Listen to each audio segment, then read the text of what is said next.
The origin is an integral part of every comic character's story. Many are iconic and famous stories that stick in the collective consciousnesses of the readers and paint a compelling story that resonates to this day. But there are some stories that introduce a character that will one day become iconic and beloved figures in the comic book world, but you'd never know from their origin story. So with this in mind, I'm Dan from What Culture, and here are 10 DC characters who survived terrible debuts. Number 10, Stargirl. Stargirl was a case of a character written for a touching reason in reality and a ridiculous reason in the comic.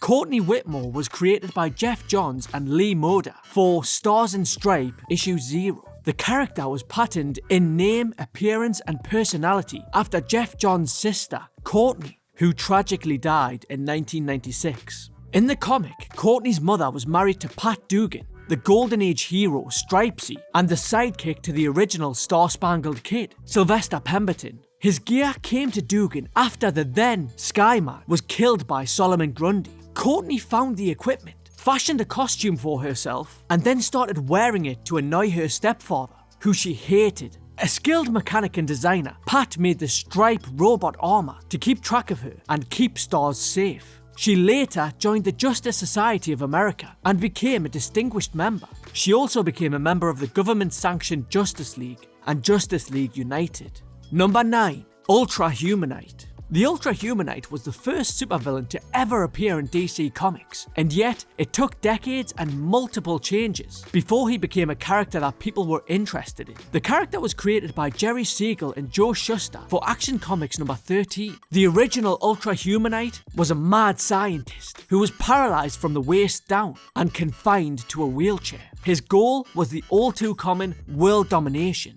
but he often used his intellect on local crimes. In Justice League of America number 195 to 197, the Ultra-Humanite was portrayed in his most well-known form, that of a talking, mutated albino gorilla. In this form, he became a major villain on Earth 2 and a serious threat after the Crisis. Finally distinctive in every way, the Ultra-Humanite stood out, and it only took 40 years. Number 8, Elongated Man. Ralph Dibny, the world-famous Elongated Man, was created by John Broome and Carmine Infantino, with a significant input from editor Julius Schwartz. Julius was looking for a stretchy secondary character to go along with the popular Flash character. The editor later admitted that Dibny was only created because he didn't realise that DC had acquired Plastic Man in its acquisition of the Quality Comics properties. The Elongated Man was another victim of the bad science that plagued many Golden and Silver Age creations. Ralph loved contortionists and noticed they all drank Gingold Cola. He learned that the core ingredient was the gingo fruit from the Yucatan. Learning chemistry, he created a super concentrated extract of the fruit, and it's this that gives him his stretching abilities. Ralph does have a few unusual aspects to his character that make him stand out. He was one of the first Silver Age characters to make his identity public. He was also one of the first to marry his love interest, Sue Diabon, and the pair had a stable, happy and loving marriage until her murder in 2004's Identity Crisis. Number 7, The Phantom Lady. The Phantom Lady first appeared in Quality Comics' Police Comics issue 1. She was Sandra Knight, the daughter of US Senator Henry Knight. She donned a provocative costume and wielded a black light projector that blinded opponents and made her invisible. Thus empowered, she went out into the night to fight crime. Any explanation of her unusual costume or how the black light projector was created and came into her possession wouldn't come until several years and several comic companies later. Ajax Farrell Publications published 4 issues of The Phantom Lady. This version sported a significantly toned down costume. After the implementation of the Comics Code Authority, Charlton Comics then acquired Ajax Farrell and began reprinting Matt Baker's stories. In 1956, DC acquired the rights to all of the Quality characters, including the Phantom Lady. Number 6, CATMAN. Thomas Blake, the Catman, was created by Bill Finger and Jim Mooney for Detective Comics number 311. The creators leaned heavily into the goofier aspects of the character, and he became one of the jokes of Batman's rogues gallery. It wasn't until recently that a very skilled writer turned Catman into a layered character to be respected. Catman fell into the gimmick trope that was common in many villains of the period. He stole cat-themed items and had a bunch of cat-related gimmicks like the Catmobile. Decades later, in the Green Arrow Archer's Quest story arc, he was a pathetic loser that the Shade hired to do a job for him. In 2005's Villains United, writer Gail Simone took Blake to Africa to live amongst the lions. He lost weight and found his self-worth, and he became a gifted fighter, now able to hold his own with some of the most skilled fighters on Earth. He went on to lead the Secret Six against both heroes and other villains. Number 5. Black Canary. Dinah Drake was created by Robert Kinnear and Carmine Infantino for Flash Comics number 86. She was a skilled fighter and was a member of the Justice Society. She was also the mother of Dinah Laurel Lance, the second Black Canary. The first Dinah was as good as any female heroine of her time, but the reason for her creation was less than stellar, and she was far eclipsed by her superpowered daughter. Artist Carmine Infantino revealed in an interview that neither he nor Robert Kinnear thought much of the character Johnny Thunder, that the pair were writing and drawing as a backup feature in Flash Comics. Infantino called the stories juvenile and the character a loser. So they introduced Black Canary into the stories with him, and she was an immediate success, so Johnny was phased out. In later stories, the character of Black Canary developed a devastating sonic scream that could shatter objects and incapacitate or even kill powerful adversaries. It was decided that this character would be the original's daughter, Dinah Laurel Lance. This Dinah became the lover of Green Arrow and a member of the Justice League of America and the Birds of Prey. The second Canary is also one of the best fighters in the DC universe.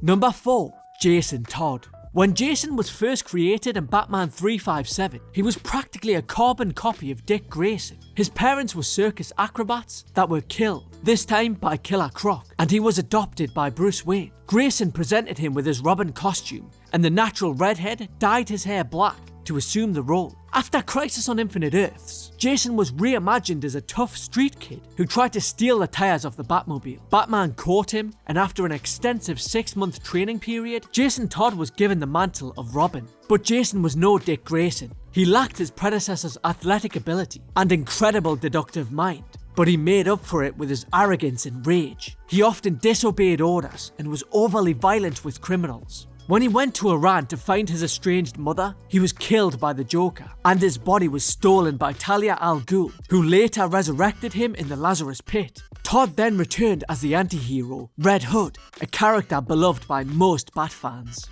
Number 3. The Flash, Jay Garrick. Jay Garrick, the first Flash, was created by Gardner Fox and Harry Lampert for Flash Comics number 1 in January 1940. Garrick helped form the Justice Society of America and was instrumental in driving the Nazi menace from the American shores. He would grow to become one of the most respected heroes in the DC universe, and he was a figure who led a generation of speedsters that carried on his name and legacy. But like many other Golden Age creations, Jay's origin falls victim to questionable science and odd costume choices. When Jay Garrick debuted, he was a college student working in a lab. He stops his experiment to take a smoke break. At some point, an accident happens, and Garrick inhales hard water vapors, and this grants him super speed. It's obvious that the Flash was patterned after the classic look of the Greek god Mercury, but the steel hat is extremely impractical for a speedster. For one, how does it stay on? Writers have tried to make the seemingly indestructible helmet into a weapon or a shield, but it's still a pretty impractical choice. Number 2. Lex Luthor. Lex Luthor is one of the most intelligent men in the DC universe, to the point that his intellect almost counts as a superpower. He is the quintessential Superman villain and believes that he is saving humanity from a dangerous alien. Since the mid-1980s, Lex has been portrayed as the self-centered and power-hungry CEO of LexCorp, a massive multinational conglomerate that owns 3/4 of Metropolis. He is also one of the undisputed leaders of the villain community. Many villains immediately fall in line behind him and look to him for orders. And none of this was present at the man's debut. When Luthor was first introduced, he was shown as a diabolical scientist, motivated purely by financial or megalomaniacal pursuits. This Lex had no strong animosity towards Superman, other than the fact that the hero constantly thwarted his schemes. Even Luthor's signature look occurred by mistake. In his earliest appearances, Lex was shown as a middle-aged man with a full head of red hair. Within a year, he was portrayed as bald. The common theory is that the studio artist confused Luthor for another supervillain at the time, the Ultra-Humanite. And number 1, Catwoman.